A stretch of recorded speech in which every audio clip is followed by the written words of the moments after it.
we come to the last hindrances. So today we covered the doubts. And what is doubt? Doubt is vichikicham. So actually is vichikicha. Santam va ajatam vichikicham. So it is vichikicha, is doubt. When doubt is present within, monks knows there is doubt in me. And when doubt is absent within, he knows there's no doubt in me. He knows the arising of non-arisen doubt comes to be. He knows how the discarding of already arisen doubt comes to be. He knows how non-arising in the future of discarded doubts comes to be. Yeah? So he knows the arising of doubts. Now doubts is also covers under the ignorant mind. Doubt arises because of ignorant mind, because of not knowing. If we know, there will be no doubt. But because we don't know, therefore there is doubts. Right? So he knows doubts present in him. What is this doubt? Now doubts appears as a clouded mind, confused mind. Doubt appears as non-confidence, indecisiveness, non-action of mind. Now that is what doubt is. So when there's doubt, the mind just cram out. There's no action done, just doubt. Just doubt. But again, doubt is good in a doubtful manner, the Buddha says. When something that you need to doubt, is this the right way? Is it the wrong way? But it should be followed with investigation. Doubts that follows with investigation. But not doubt, just doubt, then that is no good. When you doubt something, you just doubt. But it should investigate. As the Buddha says, in a doubtful manner, matter that is not clear, it is good to doubt. Because if you just believe, it could go wrong. Just can't believe anybody, just can't be so trusting in anybody or everybody. So it is good to doubt in doubtful manner until you know that person well. Then you have a trust in that person, right or not? So if he were to sell you a car, first you need to doubt. Is this a good car? Is it a good engine? Until you really know he's a good friend, then you trust him. So it is good to doubt in a doubtful manner, but it must follow with investigation. Investigation. Is it so? Is it good? Is it wholesome? Is it unwholesome? Right? But doubts. What actually is doubts? Well, its characteristics, of course, is doubting, is lack of confidence. Doubts is doubting. Now, doubting of what? Now we are talking about spiritual doubts. Just now I explained about general doubts. It's good to doubt, general doubts. But in the 5 hindrances, we are concerned with the spiritual doubts. Something that blocks our progress in our spiritual development. So this is involved with spiritual doubts. Now, lack of confidence. What is lack of confidence? Lack of confidence in the teacher, in the Dhamma, in the teacher, means ones who teach. We could doubt about the Buddha. Could say, well, is the Buddha really enlightened? I don't know him. It's 2,500 years ago, the history say. Well, they say it's an enlightened one, it's a Buddha, but is he really so? You could doubt the Buddha. You could doubt the Dhamma. Is this the way? Is meditation the way? Is it really the way? So you could doubt the practice as well. Now it is good to doubt, so that you don't just practice anything that is taught. It's good to doubt, right or not? Because some meditation teacher teaches different type of meditation that be not the right meditation. The more you meditate, the more you will get into trouble. So it is good to doubt. So you need to investigate. So doubt arises, you need to investigate. You just don't doubt because of doubting. Just doubt, then it stops. What if it is a good method? What if it's the real method? Then you have no chance. You have no chance to practice it because you have doubts. Now we have doubts along the way. Even we don't have doubts now as you practice, but along the way we do have a lot of doubts arising.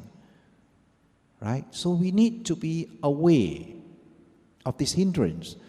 When it arises and becomes strong, then we stop our meditation. So in other words, we can't achieve the wisdom which we intend to. Now the function of doubts is what? Wavering, unsteadiness of mind. When doubt arises, our mind wavers. It goes here, it goes there. It is not steady. So what then is the manifestation? Indecision. We can't know whether it is right or wrong. So when there's doubt, we can't make decision. The mind is indecision. And what is the cause? The cause is unwise attention, lack of knowledge.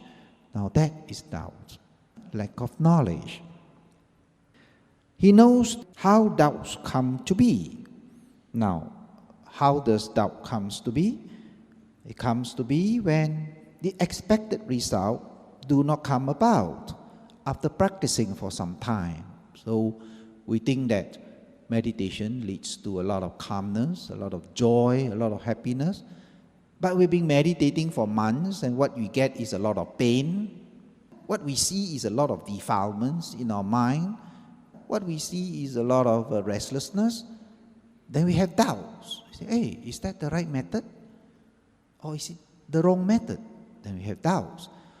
Then normally it arises because of insufficient practice, because we have not put enough practice to really see the result. So you see some meditators, they just move from one place to another, one method to another, because they haven't put sufficient practice in the method. And so doubt arises. So you need to note it, need to be aware of it as a hindrance. That doubt is a hindrance. Doubting. Now if you are not aware, then you pull away from the meditation, then you sort of just drop off. You may find that the practice is difficult. Some find transcendental meditation is very simple. This mindfulness meditation is so difficult. So he says, well, I prefer transcendental because it's so easy. Just have one word, om, and finish. Just sit om the whole day, finish. And all you need to do is 15 minutes. But our meditation, wow, so terror. Huh? Pain also cannot move. Huh? So terror. So they decide to have doubts. Is that the way? Is that the way to calmness? Is that the way to wisdom? So doubts arises. So you need to note the mind as doubts. Now, perhaps doubting is many meditators. Sometimes those who have not started meditation, they think that meditation is for monks. They say, Brother James, wow, meditation, I think not for lay people. Lay people got family, got to make money, good television to see. So how could we meditate? That is only for monks who has nothing to do. We already leave the family. Then only they can meditate. I say, not so. Meditation is even more important for lay people. Because most of the times, monks don't have so much problem. See monk only, say good morning, Reverend, good afternoon, good evening, Reverend. They don't get agitated so much. Lay people, we get agitated a lot. Meet with a lot of people, we have a lot of responsibility. We need to meditate, otherwise we go crazy. We get a lot of problem in life as a lay people. Regarding our job, regarding our children, regarding our spouses, sometimes even our relatives. give us a lot of problem, a lot of responsibility. And if we don't meditate, we go crazy. So you got to be away all the time. The more you're aware, the more you're peaceful. If you don't, then you get depressed. And the problem add problem until your whole head also cannot stand up. Too heavy for you to straighten your neck. It's so heavy. So meditation is important for lay people. Monks, they have more peaceful life. They don't have to look for job. They don't have to see the boss face.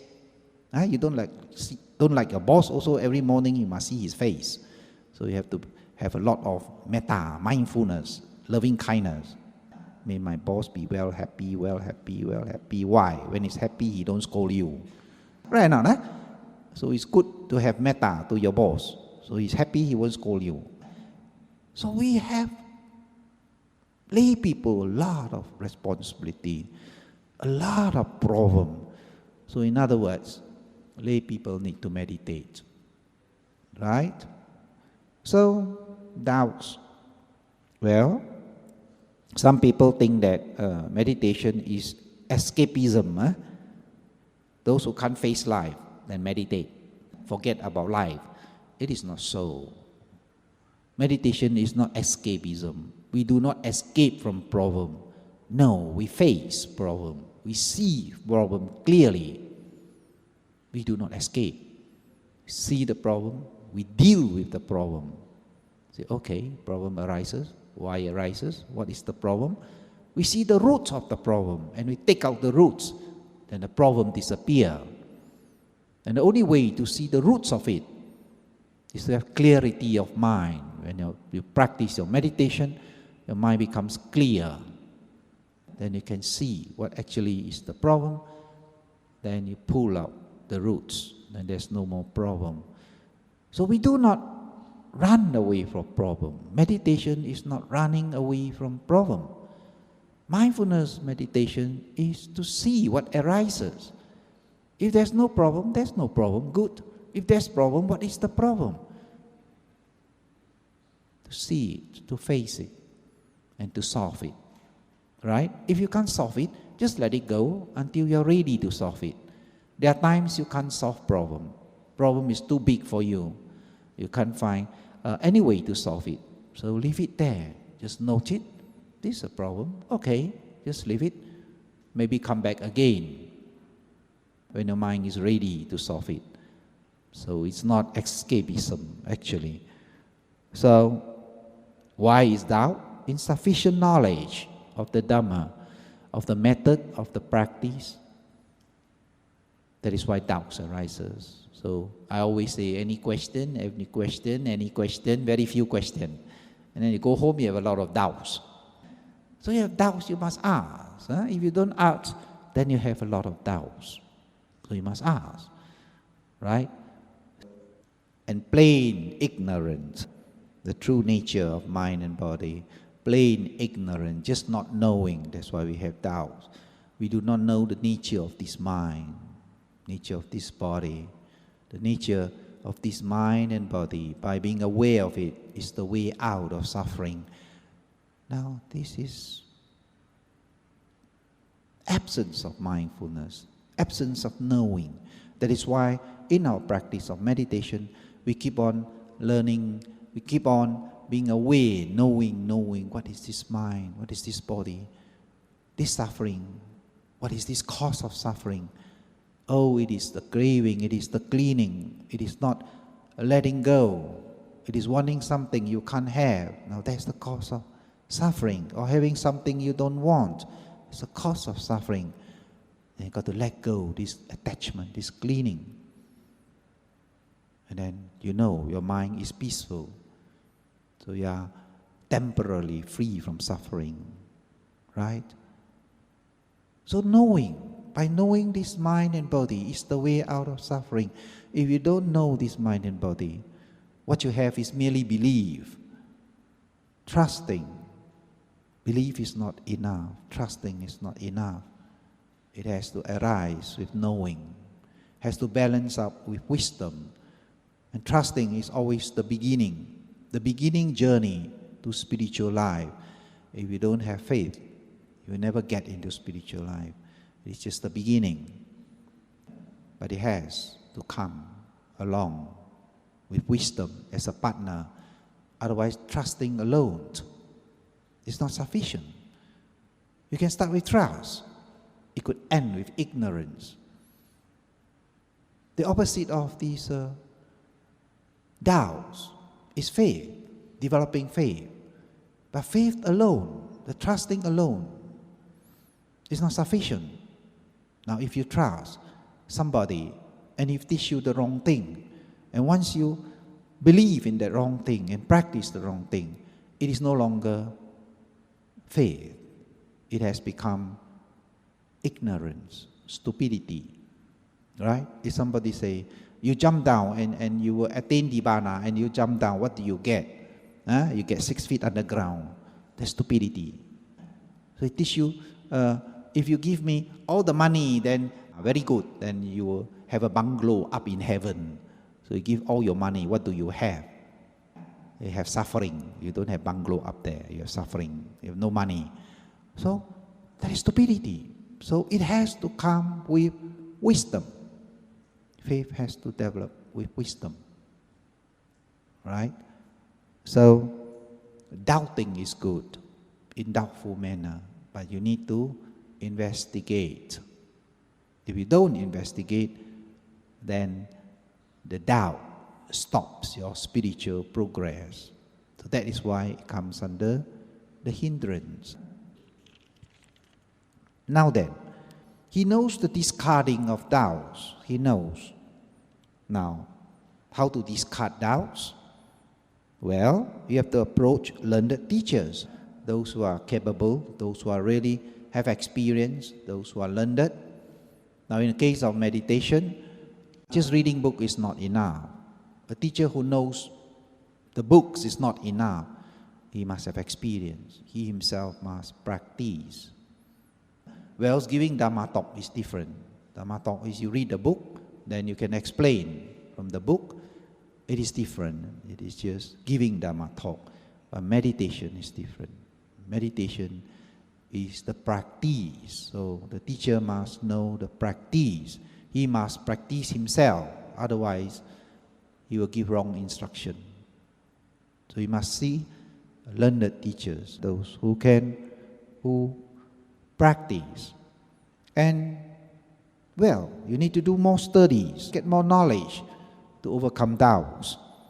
Well, now in the sense of meditation, sustain, practice. Once you keep on meditating, it overcomes doubt. There's no time to doubt. Only when the mind is not practicing, is not sustained in meditation object, then it wanders here and there, it runs here and there, only then doubts can arise. Sustain. So try to keep your mind focused on your meditation object. Then there's no time to doubt.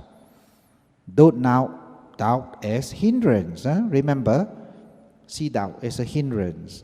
See doubt as a danger to your practice. Right? When it becomes strong, then you lost your meditation.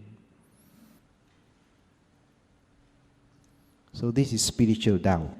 Doubts of the Buddha, doubts of the way of practice, doubt of the Sangha, those beings who are enlightened by this mindfulness meditation, and doubts of yourself. Doubt of yourself. Many meditators say that, oh well, I think that's too difficult for me. I can't meditate.